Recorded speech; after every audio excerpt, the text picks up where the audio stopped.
Assalamualaikum warahmatullahi wabarakatuh. Kembali lagi di video saya atau channel saya. Sebelum nonton video kali ini, jangan lupa untuk like, subscribe, dan bunyikan tanda lonceng. Mudah-mudahan video kali ini bermanfaat buat kita semua. Amin ya rabbal alamin. Langsung saja, adapun pembahasan video kali ini yaitu tentang asal usul dan sejarah 75 marga dan fam Habib di seluruh dunia. Perkembangan habaib di seluruh dunia termasuk di Indonesia sangatlah pesat. Keluarga yang memiliki garis keturunan sampai ke Rasulullah SAW tersebut mayoritas memiliki strata sosial istimewa dan pejuang-pejuang dakwah datuk mereka. Di Indonesia sendiri ada banyak fam dan nama-nama marga keluarga Ahlul Bait, mulai dari Al-Haddad, As-Sekaf, Al-Atas, dan lain sebagainya.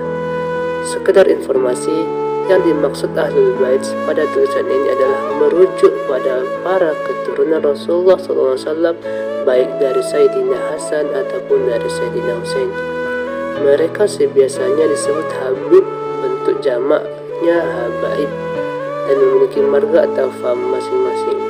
Ada yang dipanggil Ayib, diambil dari kata Syarif, ada yang dipanggil Yi, diambil dari kata Syayid, dan lain-lain tergantung daerahnya.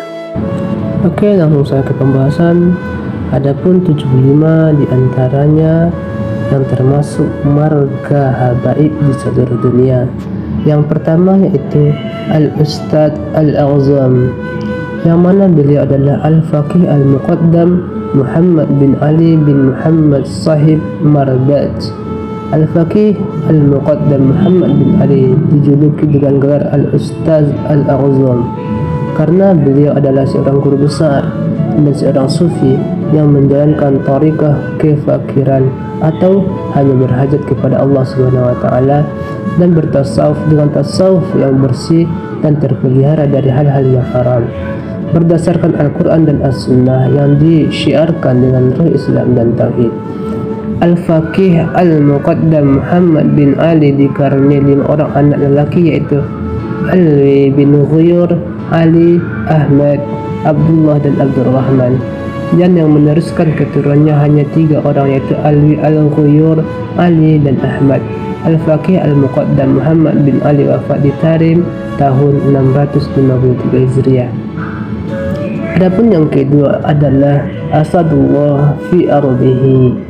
Beliau adalah Waliullah Muhammad bin Hasan At-Turabi bin Ali bin Muhammad Al-Faqih Al-Muqaddam. Dinamakan Asadullah fi ardihi dikarenakan Syekh Muhammad Asadullah sangat tekun membaca Al-Quran dan memahami maknanya. Beliau selalu bangun untuk beribadat kepada Allah pada waktu akhir sepertiga malam, sehingga beliau merasakan dirinya fana.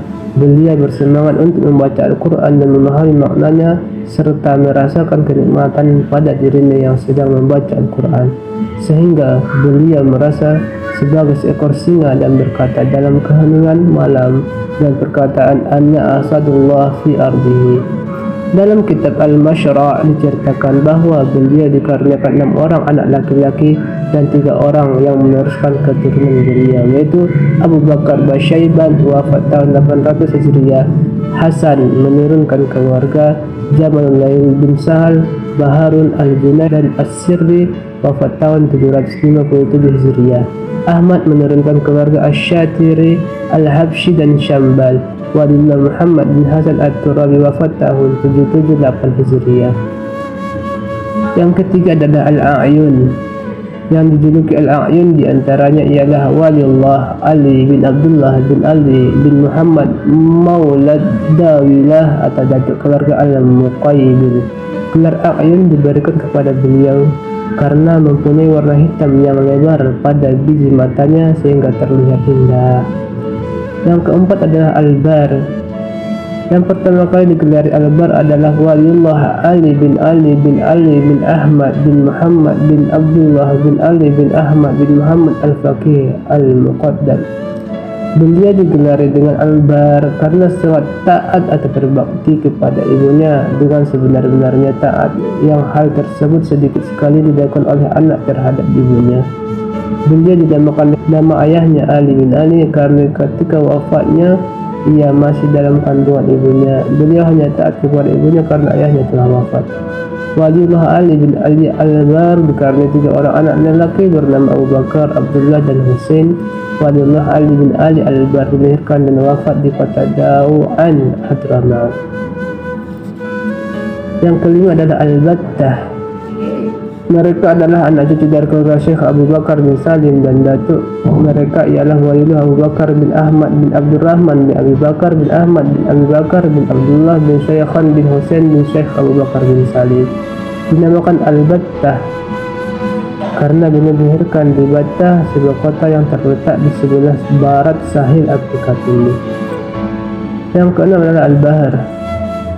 Mereka adalah keturunan dari keluarga Al-Jufri. Datuk mereka adalah Waliullah Syekhan bin Ali bin Abdullah At-Tarisi bin Ali Al-Khawas bin Abu Bakar Al-Jufri. Yang pertama kali digelari Al-Bahar adalah Waliullah Saleh, ayah dari Habib Hasan Al-Bahar.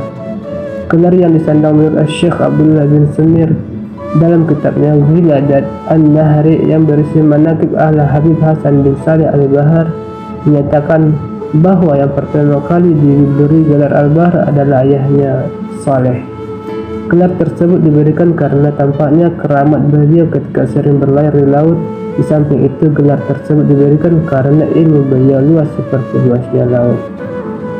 Waliullah Hasan bin Saleh Al-Bahar dikaruniai 5 orang anak lelaki yaitu Muhammad, Abdullah, Ja'far, Abdul Qadir dan Saleh.